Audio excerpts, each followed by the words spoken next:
You are now listening to the Dual Position Podcast. The boys are back to talk all things SuperCoach all season long. Please welcome your hosts, Whisperer and Brew. Well, on Monday, we looked at the hookers, or should I say lack of. As Brew and I discussed, there is very little options outside of one Harry Grant. Did as much as we could to break it down, but it's looking like one of those spots where you pick the best available and hope some cheapies emerge. I am your host, the SCWhisperer. You are listening to the Dual Position Podcast, the one-stop shop for all things SuperCoach, the place to dominate your mini leagues, the place to win your cash comps, be the talk of the town.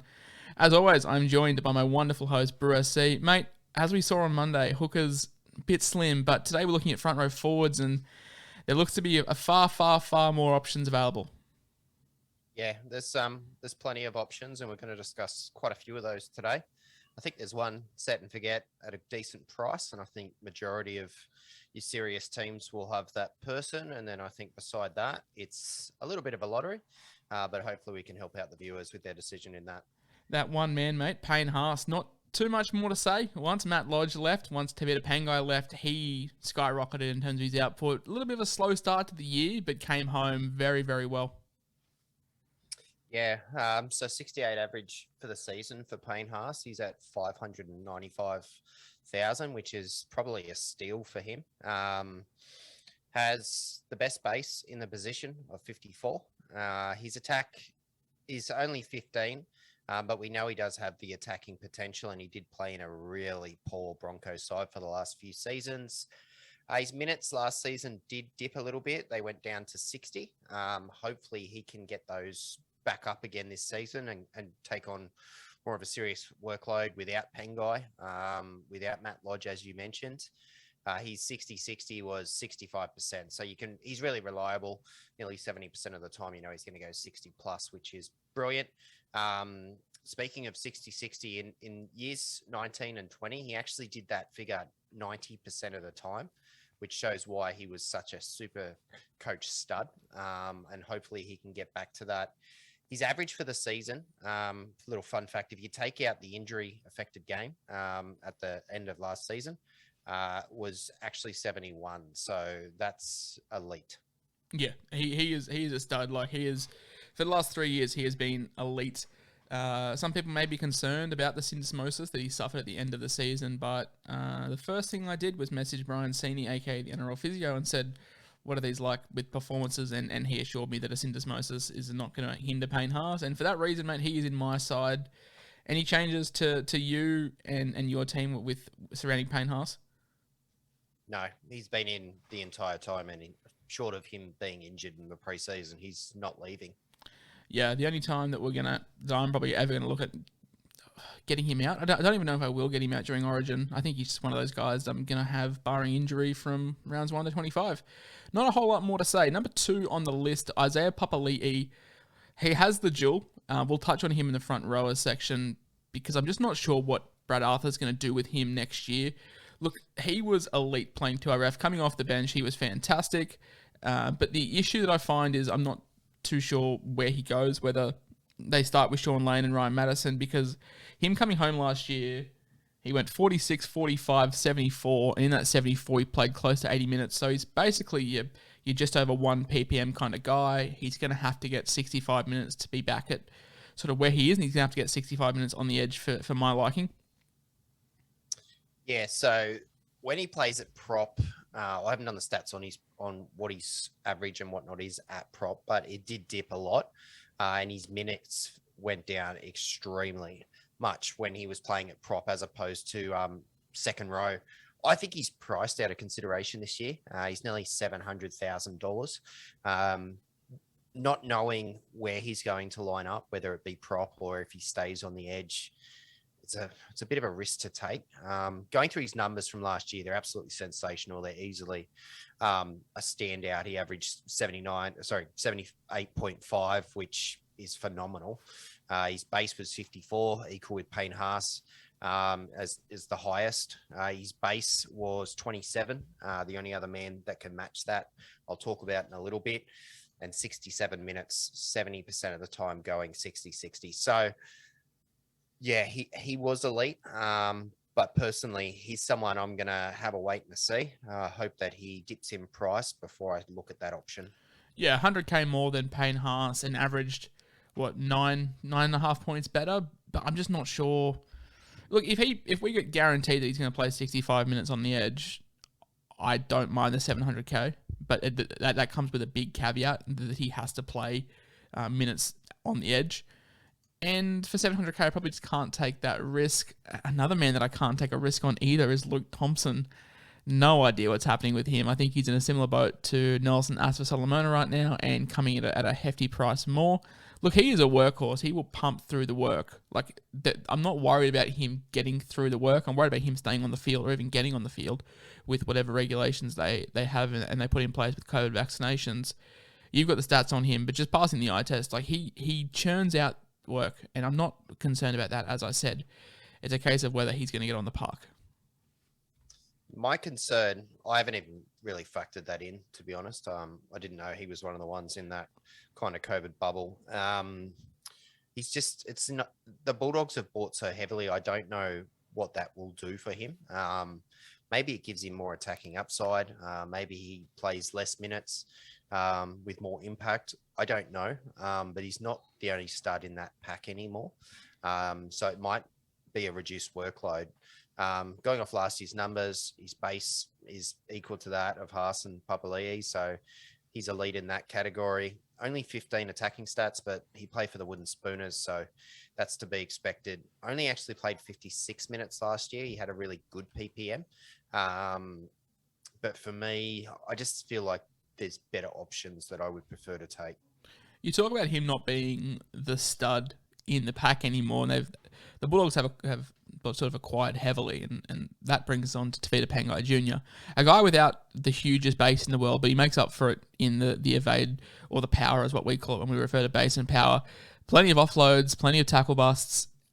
It's another case of, is he going to stay on the park? Last year he wasn't too bad. Last year he did get through a fair few games and was part of the Penrith Premiership side, which you'd think would get him a little bit of experience, but Tevita Pangai, he's in my side. I'm not thrilled about it, but he's at a good enough price that I think it's worth taking the risk. He's in my side too, and I got really high hopes for him this year playing on that left edge. As you said, so last season, 65 was the average. 80-minute games, that bumps up to 68, so not a huge increase.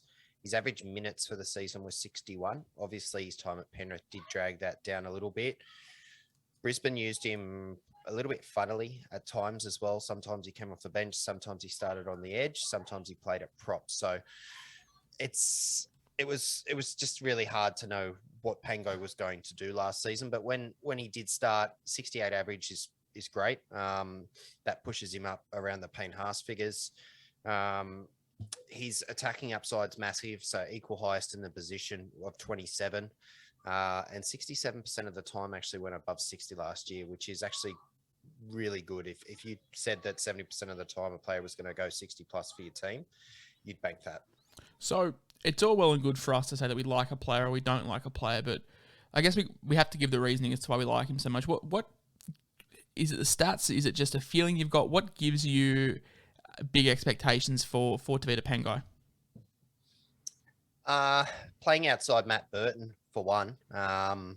So it's rumoured he'll play on the left edge, which is also the side that you got Addo Carr and probably Brent Naden on. I think that's going to be an electric left edge. And for that reason, that is why I'm super keen on Pangai this year, because we know what he's like. There's a little bit of David Fafita about him close to the line. I feel like there could be a lot of tries on offer. So just to play devil's advocate, because I'm sure we'll get this conversation, why do we like Tevita Pangai so much but not like Matt Burton? I'm sure that's a comment that we'll get, and I'd love to hear your thoughts as to why we prefer one and not the other, because I'll let you answer it. I think you and I have the same answer. Forwards have base stats. Forwards have hit-ups. They have tackles, so they don't necessarily rely on the attacking stats as much. They do to push their average to elite areas, but for a short-term period of time, if they do have a tough draw, they're still going to have a much better floor than like a Matt Burton would, who might only get a 20 or a 25. Pangai's probably still going to get 45, 50 on a bad day. So that's the difference. So for the new players out there, why are base stats so crucial for a forward? That's your meat and potatoes. That's when you look at it. So when I look at my side, I will look at the base figures and go, okay, the absolute floor for this player based on historical data is that Pangai's going to get 41. Now, we know that even if the Bulldogs play these tough sides, he's still going to get some tackle busts. He's still going to have the occasional offload. So you can probably bump that figure up. And this is what we refer to as base and power. You can probably bump that up to about 50.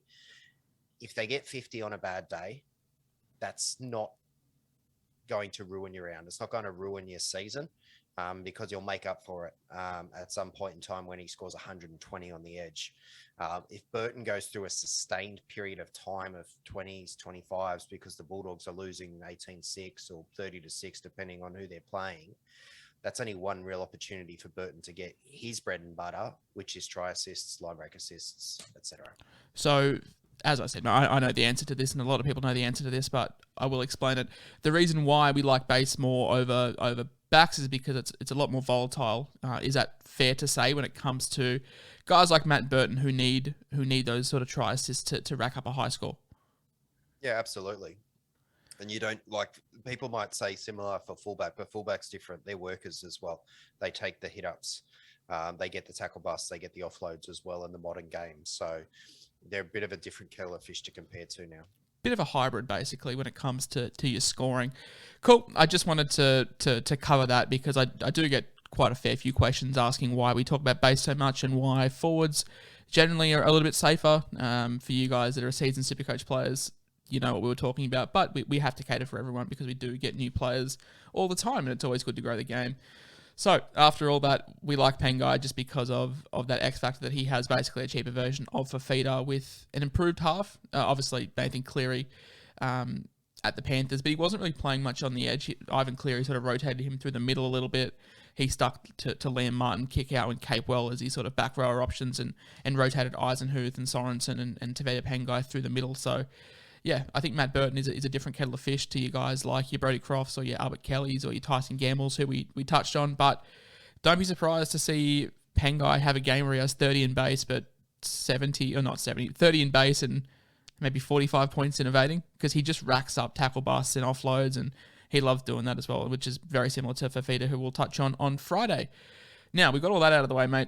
We've covered Papali'i, who we're both a little bit cautious on. If he gets the minutes, then there's definitely viable options there. We've touched on Payne Haas. You and I both like him. Luke Thompson is one that we're going to probably miss. Tevita Pangai, you and I are both on the same page. We do like him. Now, James Fisher-Harris, very much in the sort of meat and potatoes section when it comes to SuperCoach. Not going to get a huge ceiling, but he's never going to really let you down, is he? The only bad thing is he loses his duel this year, which not ideal because he was so flexible last year during Origin to be able to switch around, and being obviously a Kiwi, he's not going to be affected by Origin as well. But do we like Fisher-Harris? He's priced at a 62. I don't really see him going too far below that. I don't really see him going too far over that. So where do we sit on Fish? I don't mind it. I'd rather pay the little bit more for Pangai and his duel, and he's better 60-60. Fisher-Harris went 60% of the time, went 60 points or more 50% of the time last year. Now, he did lose his duel, as you mentioned. His run home last year, he did tail off a little bit, and that, you know, that can be expected sometimes with these forwards when their work rates, that maybe the base and stuff like that drops off at the end of the year. His average up until round 19 was 64. Now he's priced at a 62. He's been consistent for probably 3 years now at a 60 average. So I think you could do worse than picking him. I just think that there's probably a few better options. More exciting guys with a higher ceiling for a similar price. I'm not too sure how much we want to take into this, but we have to remember that Fisher-Harris did exit the COVID bubble last year to attend the birth of his child. So when it comes to those dropping off scores, he definitely could have suffered probably a little bit of match fitness. Ivan Cleary, I know that didn't play him for traditional minutes, so that's a factor we've got to consider. Sometimes it isn't just about numbers that we look at. That's why it's very good to follow the game outside. You understand these little stories that happen, and I definitely think him exiting the bubble and maybe losing a bit of match sharpness did hurt him. Look, let's take out those 2 matches where he came back from the bubble and obviously Ivan Cleary was prepping him for the finals. Let's take those 2 out. The bloke had 3 scores below 50 all year. So even though the 60-60 wasn't fantastic, he never really went below 50.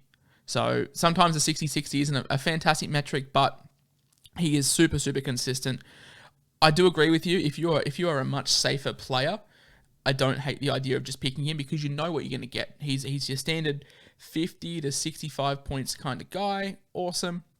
But if you're put off by the X factor of Pangai, if you're worried that he's going to be out with suspension or whatever, I don't hate picking up Fisher-Harris because, like I said, you know that he's a safe 55 moving forward. Like his base is 45 just in pure work, and that he really came into his own last year, probably establishing himself as a lot of people were saying the best front row in the game. I still think that goes to Payne Haas. It's hard to dispute that, but Fisher-Harris definitely staked the claim to be up there in the conversation, didn't he? He's definitely in the conversation, and that's why I don't mind the pick. It's just come the end of this podcast, I'm going to mention a few names and go through a few numbers, and I just think that you could probably get what you're going to get from Harris, but potentially for 80 to 100 grand cheaper. Definitely. And look, we talk about another Kiwi who really sort of came into his own last year. At Manly, it was sort of him and Marty Taupau, a really good strike duo, but at the Warriors, he only averaged 57.6, but had a pretty bad injury and whatnot, and that's Adam Fenorah-Blake. I actually really like this one for, what is it, 505k? I definitely can get it behind AFB. Oh, absolutely. I've been toying with the idea of whether I can get 3 gun forwards so I can play AFB, and it's something I might look at down the line. At the moment, I haven't done it. Looking purely at numbers, his average last year was 57.6. His base was 48, which certainly is not too shabby at all. His attack was only 11, and I think he's a better player than that. And his minutes were at 55. Now, his minutes actually increased at the back end of the season when he did move across to the Warriors. So there is a chance that he could be looking at a guy that plays 60 minutes next season. If you take out the injury affected games from last season, he actually had a 63 average, which puts him in that top tier of the guys that we've just spoken about. He's fit and he's healthy, and I know that for a fact for the next season. He was playing through niggling injuries for a lot of last season, and obviously he came back from what was, said to be a season-ending injury. He's had that surgery now. He should be good to go. I'm told he's training, that he's good. I really like the idea of Fenorah-Blake being a top 5 front row forward this year. Yeah, I can get behind that as well. Like, first came back from injury off the bench, played 47 minutes, then 58, then 76, then 54, 76, 49. Very, very inconsistent. Had the week off against the Tigers in round 20, and then came home with 54, 63, 63, 52, 61 when it comes to minutes. But the scores were great. He was getting through PPMs. He had a 1.16, 1.11, 1.29, 1.12, and 0.64. I'm blind, I can't read, but PPM's there. Like, he is a historical between sort of 1 and 1.2 ppm kind of guy. If you get 60, that's what's that, 65 average, which is a big jump in what he is. I think he's underpriced at 505k. I have Paul Vaughan in my side, and I'm definitely looking at trying to find the extra 20k to bump up to AFB because I do like him. My initial thoughts were I liked him, and yeah, I don't hate the claim of him being a top 5 front row forward because, yeah, we saw it there. Like, he had a 57 with injury effect, and if he plays the whole season fully fit, and if the rumours around Matt Lodge not being particularly liked, and he may force an exit or something, then AFB is the main guy. And look, I don't think a front rower is going to be too affected by a halves partner, but getting Sean Johnson isn't going to hurt him whatsoever, is it? It's not going to hurt any of them. All right. To be honest, yeah, I really like the addition of SJ. I think he'll make him a better club. Yeah, like I said, I don't think it's going to have a negative impact on him. So it can only be a positive, which is the way I look at it. Now, this one took me by surprise. I didn't realise that Siasiwa Takiaho was off to England in 2024. That one sort of caught me off guard. As a Roosters man, goal-kicking forward, you love to see it, but I think he's so slowly starting to sort of come off a little bit. I know that we said AFB had injuries and we liked him coming back from it, but AFB just seemed, not AFB, Takiaho just never seemed to really establish himself after sort of round 5, round 6. Yeah, I really I'm really cold on TKO for this year. I love him as a player. I'll be sad to see him leave my club. I'll run through the numbers and I'll give my opinion, but to be honest, I'm real cold on TKO as a SuperCoach option this year. Last season, the average was 57.4, little bit of goal kicking in there, but by the end of the season, he wasn't doing that. His base is 48, which is about the par for, starting front row forwards. His attacking figures were 12. His minutes were only 52, which seems really low, especially considering, a guy like Lindsay Collins missed, 2/3, 3/4 of the season. So his minutes fluctuated a lot last season. And his overall minutes per game played dropped by 5 from the season prior. So it seems like he's slowly going downhill. And given that he's leaving the club and the Chooks have quite a few of the younger forwards coming through, I think he'll move more into a rotation impact type player off the bench with lesser minutes. I loved him last year. I probably was one of the biggest podcasts advocating for TKO because I just love the goal kicking that he had. And at the time, Sam Walker wasn't featured. Obviously, like the first 3 or 4 rounds, Sam Walker wasn't featured. Trent Robinson basically come out and said that they're not going to use him, but they were forced with the injury to Luke Keary. But he started off with, 76, 64, 79, 68, 66. And that was basically all down to goal kicking. Like he was a machine.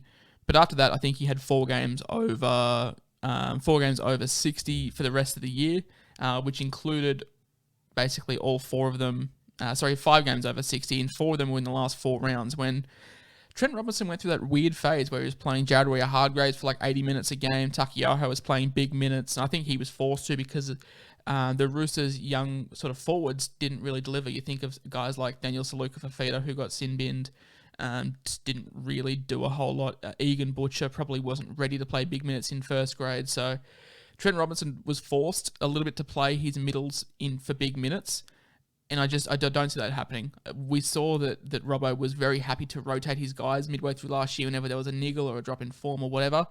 And I just worry that TKO is that guy that may be benched for someone like Lindsay Collins or even, yeah. So I'm cold on him like you are, mate. Unfortunately, if he was nailed into goal kick, different story, because that adds 15, 20 points a game in that Roosters side. But you've got a couple more options there. Kieran, Momirovski, Walker, probably all ahead of him in the pecking order. We saw that with Adam Kieran when he started as well. So you're right, mate. You and I are both cold on TKO, unfortunately, because, yeah, you got to love the goal-kicking front rower. Now, this guy was the shining light in a really bad Queensland side last year. A really good leader up at the Gold Coast. Mo Fotuaika, average of, 59.5? So 60 points. Surprising, considering he generally goes under the radar quite often. He's actually done 60-point average for 2 straight seasons now. So I think that in itself has flown under the radar. At 520, you could do worse than pick a bloke that's coming off 2 back-to-back seasons of 60-point average. His base is 45. Again, it's just in the par regions for those forwards. 16 in attack. So again, he's probably only in the middle areas. And 51 minutes. So those minutes dropped by 7 minutes last season. So I'm guessing that might be the Tino factor coming to the club.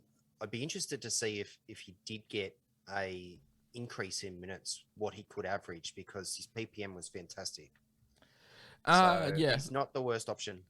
Keep going, mate. Finish your point. I'll pull up his sort of historic PPM. Yeah. So 43% of the time he went above 60 last year. So you're not going to get the same type of glorious numbers from the players coming up because most of them are newish or they're younger. They're not yet absolute guns for SuperCoach. But 520K is not too bad for a 60 average. You can pay James Fisher-Harris is at, mid 5s and he's only got a 60 average. So I definitely don't mind it. As I thought when you were saying that his minutes dropped, but he still maintained the 60 average. 2020, averaged 58 points a game. Averaged 58 minutes a game with a PPM of 1.02 for an average of 60. So bigger minutes, lower PPM. Last year, averaged 60, the exact same as the year before. dropped down in minutes, as you said, a 7-point decrease down to 51 minutes a game, but an uptick in PPM to 1.17. So looking at it, if he's going to play reduced minutes, that's fine, because he's the kind of guy that looks like he can still churn through the work when needed. So yeah, don't hate the fact that minutes have dropped. If the PPM stayed the same, that'd be concerning. Yeah, absolutely. But I just think, if he kept that PPM and played for an extra 5 minutes, that would be lovely, because then he's a 65 average and that's almost set and forget. Yeah, exactly. And that's the fine margin when it comes to these sort of mid-range guys. Like, a lot of them are going to be priced around 60, 57, 60 average a game. But if you can find maybe 3 or 4 points worth of upside, it changes them completely, doesn't it? Absolutely. Now, it takes them from someone that you move on to someone that you can potentially hold for a long period of time. Probably one of the biggest bolters last preseason. Everyone was talking about him. The White Rhino, Christian Welch, Queensland front rower. Averaged 59.2 with a 47 base, 14 attack in, 52 minutes a game.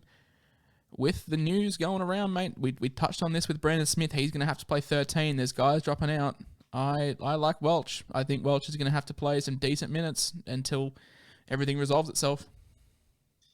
Yeah, so like my notes for here said that his minutes already went up by 9 minutes last year. So that kind of made me go, oh, would they go up again? But if there's a need for it and he can do it, he's certainly a good enough player, future captain, Queensland stud. He's very consistent for a good 50 or 60. He's only 2K less than Moe, who we just discussed. So I actually prefer Fotuaika, but if Welsh could get an increase in minutes, he'd certainly be a smoky option. As of right now, I prefer Fotuaika as well, but with the added factor that who knows what's going to happen. So basically, 2020, Welch played 43 minutes a game. Last year, he played 52. So like Bruce said, there was a 9-minute uptake, but still 52 minutes a game is probably there or thereabouts. How do I put this?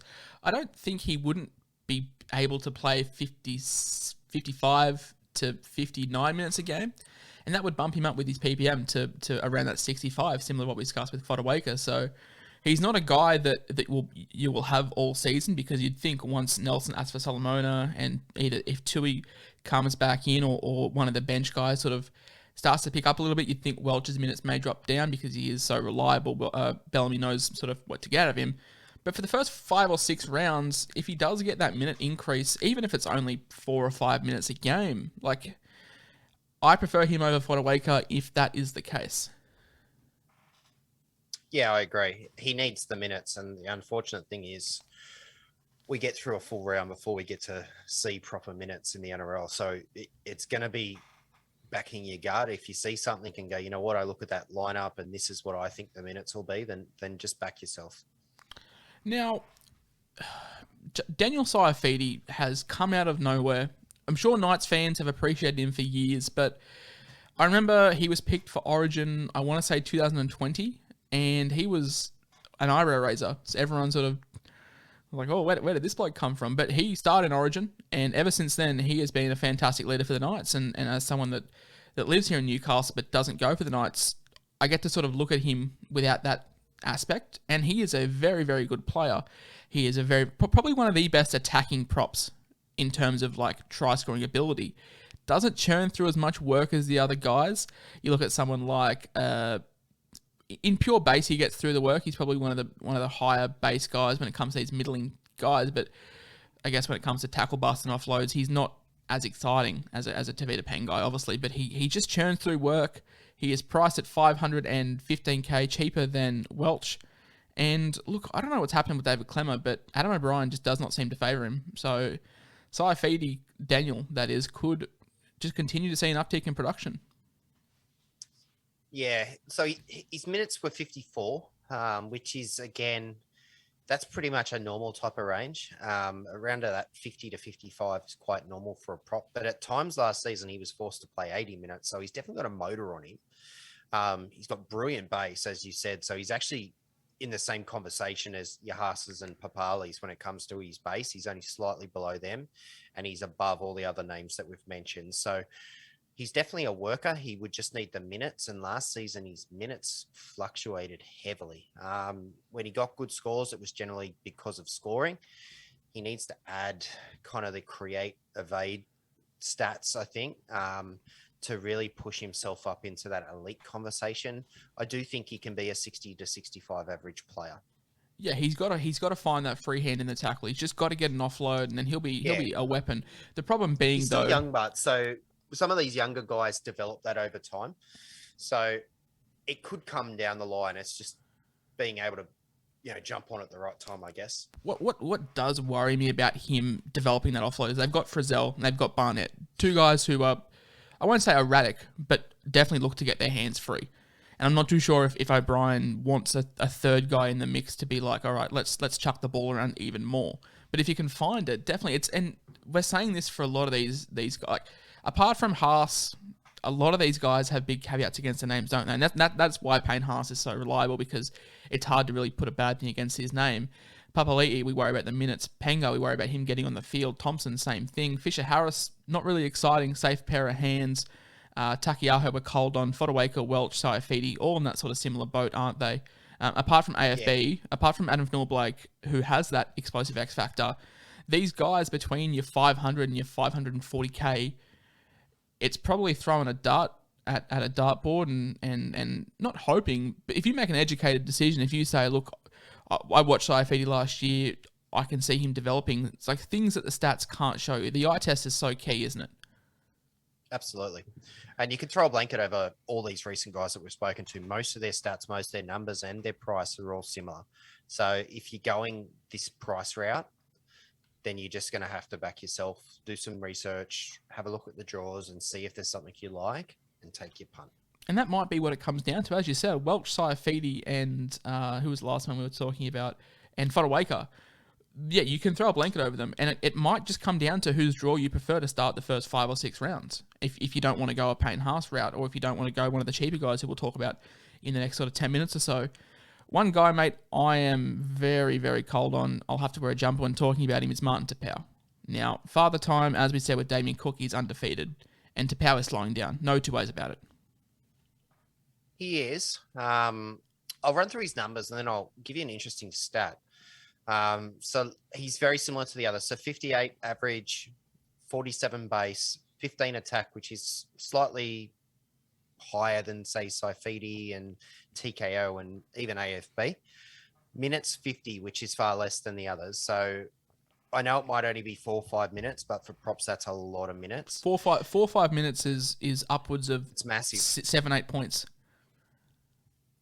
Yeah, it's like the difference between a 65 and an 80-minute hooker, basically, if you're comparing what we discussed earlier this week. Well, that's the thing. So, sorry, mate, just before you go, that's the thing. Like, people may look at a 61 average and think, oh, that's not bad. But in your mind, 61 to 58, it's a big jump when it comes to just looking at the numbers. I know 3 points isn't much, but it's just the fact that one starts with a 6 and one starts with a 5. And that can be what the difference with these minute droppings are. Yeah, so my interesting stat is that there was a 5-week stretch last year where he played off the bench. He actually averaged 72.4 coming off the bench as an impact player. That's an interesting stat, because if he was named on the bench this year and he came on with a similar type of intensity and could score freely, because we know that he's got an offload, we know that he's a beast and that he can get his arms free and whatnot. And if he had a license to do that off the bench, then suddenly you might be looking at an option. But that said, he's probably going to start front row for them this year. He's coming off his worst SuperCoach season, basically. He's not someone I'm even considering. But it wasn't his worst season last year. It's in 2017 averaged 65. 2018 averaged 65 again. 2019 61. 2020 60. 2021 58. So that is just a drastic decline. That is a decline of 7 points over 5 years, and it's a decline that is just continuing, despite the minutes not really moving a whole lot. The PPM last year was down. Like I said, the points were down last year. And the fact that he is getting rotated, I mean, he played basically all but one game last year, so he is reliable in the sense that he played as much as he was available, but the big thing, and you can give me the base, the power, the stats, the whatevers, it's the fact that he is dropping year on year, and that is concerning for me. Yeah, agree. And, you mentioned the father time thing. His average is dipping by about 2 points per year.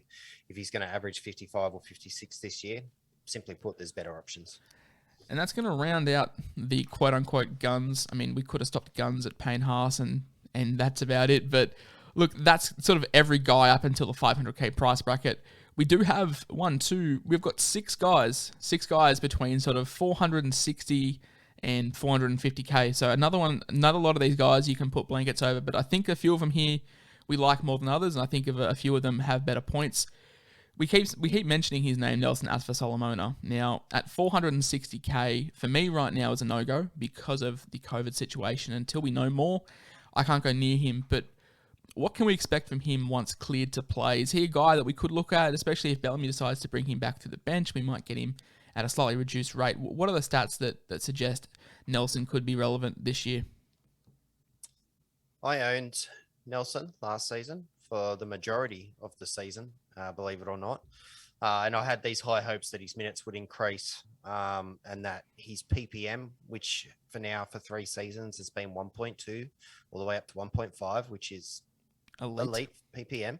It's great PPM. I banked on that last season and all I got was a 45 to 55 per week. And I don't really see that changing, to be honest. Last season, his average was 52.5, which is almost the worst of all the people that we're going to talk about. His base is 36, which means that he has a really poor base. His attack is 20. Okay. That's probably no surprise that he has a good attack. He's a big, strong boy. And his minutes were only 41, which is just really, really low. I think there's too much uncertainty with Melbourne, their forwards. You've got all these guys to come back in round 2. He's a hard avoid for me. He is a huge body. 5 meters out from the line, Harry Grant's going to look up and see Nelson running and just dump it to him. He has the 3rd best attack on the list of names we've got, and that is behind Isaiah Papali'i, who played on an edge, which I think is a bit skewed because a little bit easier to score tries against halfbacks than it is against middlemen. And the next one is Tevita Pangai, who also played on an edge as well for a majority of the time. So basically, out of the front rower only club, he has the best attack, which you said is no surprise. He is a huge man. I would not want to run into him on a dark night. But he just doesn't get the minutes. If for some reason half the Melbourne forwards drop dead, then yeah, cool. He probably might jump up to 52, 53 minutes a game. And when we get to that with that elite PPM, all over it. But for 460k, I mean, even for probably 360k, it'd be hard to look at him, especially with the circumstances we've got moving on. Another man, look, you mentioned in our preseason team reveal you couldn't get behind Jack DeVellum because of who he was. I don't see how we can get behind Matt Lodge then if we're going to use that analogy. Yeah, I'm not commenting on that. I'll talk about Matt Lodge, the player. You can't just leave me high and dry like that. Not putting out my political opinions on a podcast, thank you. So Matt Lodge, average last year was 56.8. His base is 44, which is, again, it's kind of the nuts and bolts of the position. It's about average.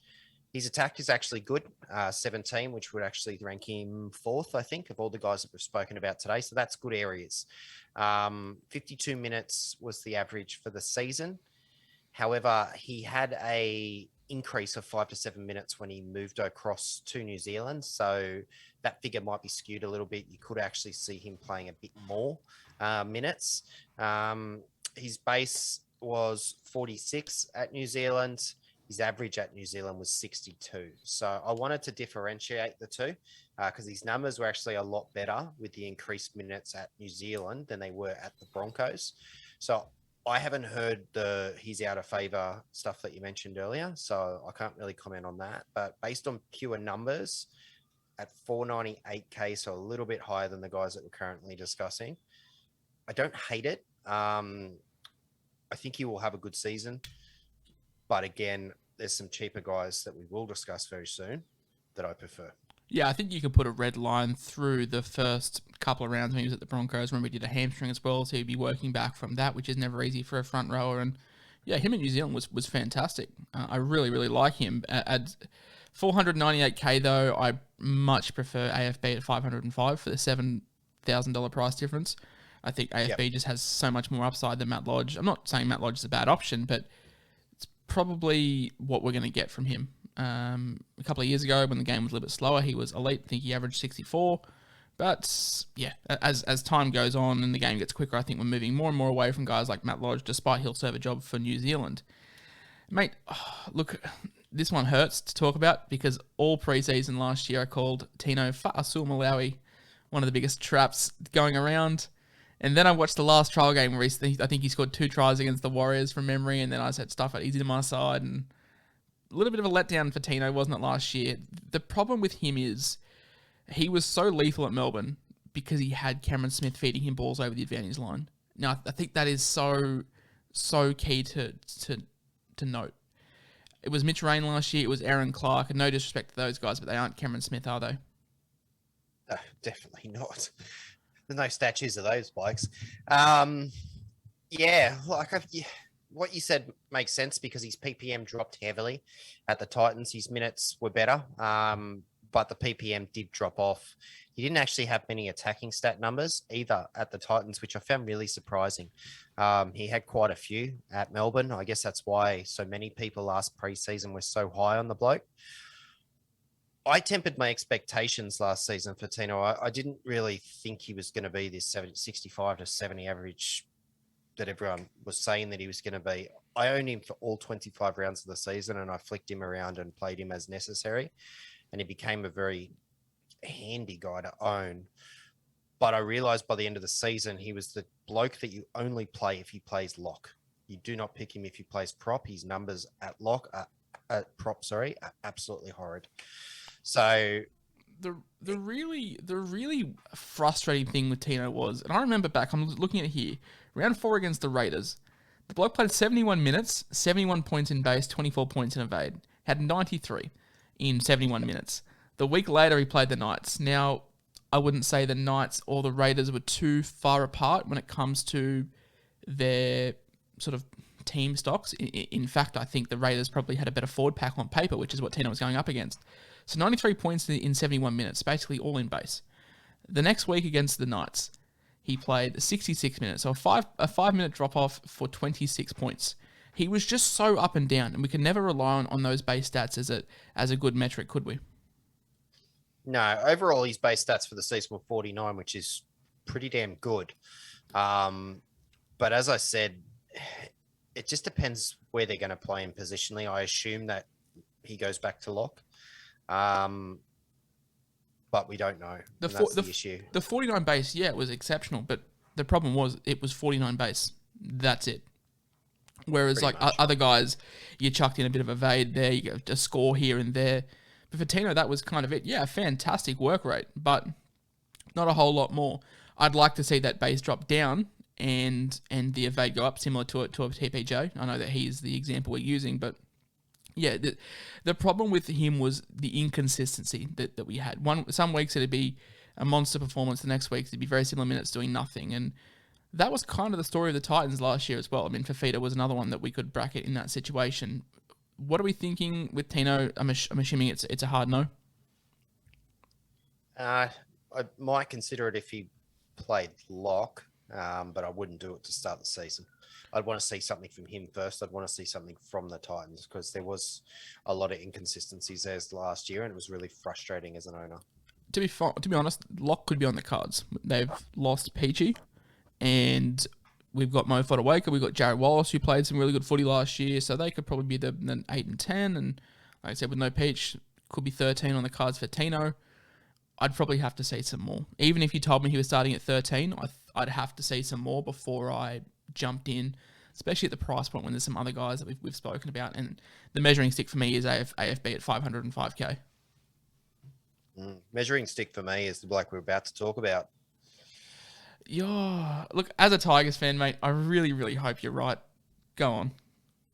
Tino Fa'asuamaleaui. No, wait. We just spoke. One above it. We just spoke about about Tino. I'm just pulling your leg, people. No, Stefano Utoikamanu. So I really like Stefano. I held him the entirety of last season. I played him for the last 8 weeks of the season. During that time, he certainly did not let me down, and I'll break down why. So in the last 8 games of last season, so in these games, he started prop in all of these games. He had a season average of 66 in those 8 games, which is top 5 front row forward numbers. His minutes increased to 56. His average minutes on the season were 45. So that was an 11-minute increase. His season average was 52. His base was 39. His attack was 14. With Stefano, it's really hard to look at his numbers last year because he did start as a bench player who became a starting forward by the end of the season. He earned that position. I see him in the same mold as Payne Haas. I'm not saying he is Payne Haas. Clip that up. Someone said, clip that up. Bruce said Stefano is Payne Haas. Someone clip that up right now. Not my exact words, but I'm saying he reminds me, he's in that mold. And I really think over the next couple of years, he's going to turn into a top front row forward option for SuperCoach. He is my second forward. In the front row in my team, he's been there most of the preseason. The only times he hasn't has been if I've moved Pangai up, but I think I prefer having Pangai at second row. So I'm really keen on Stefano. I'm looking at a big season for him.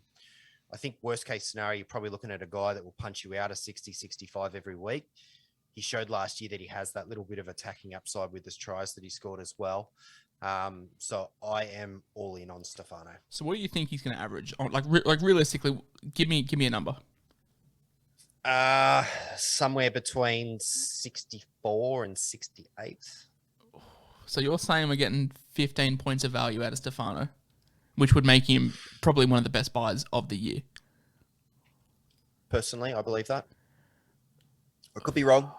Could be wrong. Do I just pull apart? Do I pull apart my team right now and just put You're talking me into it, mate. You're talking me into Stefano. I don't know. Play your own game, but all I'm saying is that he didn't start for 3 games. He started for 8 games. Over that period of time, he averaged 66. Like, it's not a flash in the pan. He did have a few tries though as well in there as well. Like that. I remember he went on a bit of a try scoring rampage at the end of the season. I think he scored 2 tries in 3 weeks. I think it was around. He definitely scored a few. I think as a Tigers fan, I think it was around 22 and then maybe 24. I want to say he scored, and they were runaway tries. Like he is devastating ball runner. I'm not dissing Stefano. I think Stefano will be fantastic if given the minutes. My concern is, can we trust Madge with a young forward? I can't see why he couldn't. Like, what other options does he have? I mean, we're paying James Tamo for so much money, so they could be forced to play him there. That's not why you've got James Tamo, but no, I understand James Tamo is a leadership signing, but I mean, it didn't really help us last year. Look, I on paper it works perfect, but we can't trust the Tigers. I'm probably going to start with Stefano, to be honest. Like, I think you've talked me into it personally. I'm just worried as a Tigers fan. It's always hard to back my guys, and that's probably playing a little bit with my heart, a little bit over my head. The reason why I haven't gone Stefano at the moment is because I have gone with short Vaughan. Now, poor Vaughan, obviously coming back off a pretty bad situation he put himself in. I think he regrets how that happened. The Dragons let him go. We've got to remember Paul Vaughan was a former Australian and former New South Wales front row forward. We haven't seen that for a couple of years. Mate, the more I talk about this, the less I like Paul Vaughan, the more I like Stefano, but I'll try and tough it out. You've put here in your notes Ricky Roulette victim. I'm not too sure what that is. But he's now at the Bulldogs and in a side that has loaded signings as well. He could be a factor. He could just help lift that side, or he could falter when it comes to minutes. I know that when we did our preseason team reveal, you liked the idea of Vaughan. Are you still as high on him as you were? Oh, absolutely. It just depends where he's going to play positionally. Like if he's starting front row forward for the Bulldogs, he's got really good base. Like his base was 49, which is amazing numbers. How much of that so though? you How much of that though was him playing in a really crap Dragon side that needed him to play big minutes? My concern with Vaughan is he's now in a side with Luke Thompson, Jack Hetherington. Did Renouf-Atoni sign with you guys yet? Has he moved over? He went to the he's a Rooster. But still, there was a lot of options. Adam Elliott, Josh Jackson can fill through the middle a little bit as well. I think he's more of a minute risk than Stefano is, but he is more proven than Stefano is. So it's a rock and a hard play situation, isn't it? Look, I think he needs 50 to 55 minutes at the Bulldogs. If he gets those minutes consistently, I think he'll average about 60, which means there's value. But less value than your man, Big Steph. Yes, and he costs $30,000 more. I need to stop thinking about my team. I need to stop thinking about my team because this is a review podcast. But it is very hard. You've made some very, very good points when it comes to Steph. It is on my mind, mate. I was trying to, whilst you were talking about Paul Vaughan, I was trying to bring up Stefano actually, so I could look at that try thing that you spoke about just to see how much of it was tries from last season, because I know that he definitely did score quite a few tries. All right, I'm changing this podcast name to the Stefano Appreciation Podcast. But no, look, I'm positive it was 22 and 24 as a Tigers fan. I think he had 2 in 3 weeks, but we're not here to talk about Stefano, unfortunately, as much as I'd love to. Paul Vaughan, yay or nay? Yes, I like him as an option. Definitely at 480, I'd take him over. I'd probably take him over the blanket of people we spoke about earlier, your Taupau's and your Welches and your Saifitis, just because I think there's a little bit of cash upside there. But this is pending that he starts. Obviously, we don't know what the plans are at the Bulldogs and who's going to start, who they've brought over to be more of your veteran head in the side and give that experience. If he starts, I definitely like him. Yeah, as do I. He's priced at a 55 average. I do think he exceeds that if given the minutes. Now, priced at $462K. A lot of love for Lindsay Collins. Mate, I raved over Stefano as a Tigers fan. I'll let you rave over Lindsay Collins as a Chooks fan. Only 3 tries for Stefano in his games started, by the way, so it doesn't really change my opinion too much. All right. Let it go, man. Collins. Let it go. Sorry. Lindsay Collins. So if Lindsay Collins can have a clean return from his ACL, and fingers crossed he does, I actually think he could be the pod forward of the year. I think he takes over at the Roosters. Hargreaves and TKO, they're both getting a bit older. Last year at times they did try to start moving Waerea-Hargreaves to more of a bench player, an experienced player off the bench. It's just the Roosters were pounded with so many injuries last year that they ended up not being able to do it. Collins himself was one of those injuries. So Collins has a base of 48, which means that he has a really good work rate, one of the best that we've spoken about today. His attack is 13, which puts him probably in the average to good areas, I suppose. You know, if you compare him to Haas and Thompson, who have 15 average attack, 13's not too bad. Now, his minutes are only 46. So for me, if he gets that up to, say, 50 to 55 minutes, suddenly you're looking at a player that will average about 65 for the season, or anywhere in that 60 to 65 range for $460,000. It's very similar to the words I spoke about Stefano. You can say about Collins. The reason I've gone for Stefano over Collins is simply that one of them's not returning from an ACL. But I do really like the option of Collins. It's just I'm too scared to pick him as a front row forward coming back from an ACL that he did, a third of the way through the season, as opposed to McInnes, who did his in the preseason. Personally, I wouldn't be going near Collins at all for the first 10 rounds minimum for me. That's just me and how I like to assess these ACL injuries. The thing that separates Collins is the 1.27 ppm. Now, very small sample size, only 6 games. But we even look back to the year before. He played, 19 games, 18 games, and he had a 1.18 ppm. So minutes slowly going up. 2020 was the breakout year for Collins. 2021 looked like he was developing nicely. But personally, I just can't get behind these ACLs so so soon after returning. Like round 10, different story. You might be hearing me say to Brew on the weekly show that I'm going to pick up Collins. But personally, I just don't like them. A prime example, go look at Victor Radley's scores last year, and you can basically see when he started to pick back up full fitness, he started pumping out 70s and 80s like they were nothing. Lindsay Collins, fantastic worker, great base.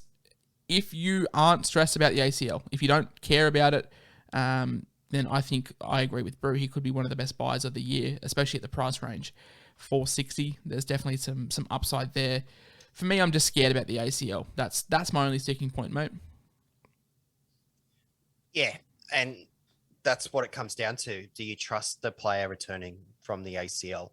As you said, Radley did return slow from his ACL, but Radley's probably a guy that also relies a lot more on the attack than probably Collins does. Collins does have a better base. His base is closer to 50. Radley's is at about 40, I think. I don't mind it, but just be cautious that it is going to come with risk. I think, like I said, I think people own Collins eventually, but we keep saying his name, but for 5K less, you can pick up Stefano. For 20K more, you can pick up Vaughan. For 40K more, you can pick up AFB if you can find the cash. So if you're not put off by it, go for it. For me, I'm scared personally about an ACL on a forward. A lot of people mentioned to me, why am I so keen on Keary? Because Keary doesn't need to make 30 tackles and 15 hit-ups a game. Mate, we're going to finish up with the front row forwards.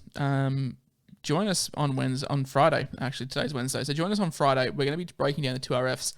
Strap yourselves in. It's going to be a bit of a long one because there is such quality in the 2RF. It's becoming the position that I think is replacing the front row forward and the hooker in terms of just like what we need. Like there are some outstanding names, Crichton, Murray, Fafita, just to name a few. And like today was a little bit deeper than the hooker podcast in terms of the list we can go down, but at 2RF, there's even more we can discuss on. So very, very excited for that. It's probably the one I'm looking forward to the most because it's going to be the one where teams are going to have a lot more to worry about when it comes to picking. A bit of feedback from Monday's podcast as well. People want us to talk about more cheapies, Brew. I think you and I, we've said that we're going to do basically a cheapie exclusive podcast close to the season, probably around the end of February. We should know a lot more information then, considering the season starts. I think it's March 10th. So definitely we'll do a cheapie only podcast, which I'm looking forward to, but I think you'll agree, mate. It's a little bit redundant now considering how far away we are. Yeah, it's better when we get more to the trial stage of the season. We get a closer look at who are actual genuine bolters for positions. We could just be talking dead air, speculating about this person or that person. It's better to give you guys, a more specific look once we know who we're looking at properly. That's the one thing that I said to you before I even asked you to come on the show. Like the vision was that I didn't want a 3-hour rambling podcast. I wanted to try and fill it as much time as possible. Today's gone for just under an hour. 10 minutes of that was just talking about Stefano, but moving forward, we will try and cut them off a little bit, and give you guys more regular uploads if we're going to be transparent. That way you can sort of pick and choose. Like if you feel you have a good grasp on the hookers, then you didn't need to listen to it. If you feel you got a good grasp on the 2RFs, you didn't need to listen to it. Rather than condense it all into one super long podcast, I think these 40 to an hour long ones probably work a little bit better for me, work a little bit better for Brew as well, who has to juggle kids, whereas I'm just a 24-year-old degenerate with nothing better to do than look at SuperCoach. Mate, we're going to wrap up for today. Very much thank you for coming on once again. I'm so keen to talk SuperCoach again, mate. Look, I know that you and I did a couple of podcasts back in November, but it just didn't feel the same, did it? No. Now that we're getting actual numbers and we're getting a little bit closer and it goes live in probably, say, 4 weeks' time and you can smell it. And I love the smell of SuperCoach in the morning. I've been the SCWhisperer. You can see basically on the side of the screen here on YouTube, this side. You can find me on all those platforms. You can find Brew predominantly on Twitter. He floats around Instagram a little bit, but if you want to get in touch with him, Twitter is the place to be. I've been receiving a lot of love on TikTok recently, a platform I didn't think I'd be on, but look, if you can give the YouTube a follow, for you guys that are listening out there, as I said on Monday, it's something that you're going to need to be following when the season comes around because we have very, very big plans for the YouTube. If you just listen to podcasts exclusively, that's totally fine, but if you want to be interacting with the show, YouTube is the place to be moving forward, especially once the season starts. As always, mate, I have been the SC Whisperer. You have been Brew SC. And ciao for now. Ciao for now. Bye.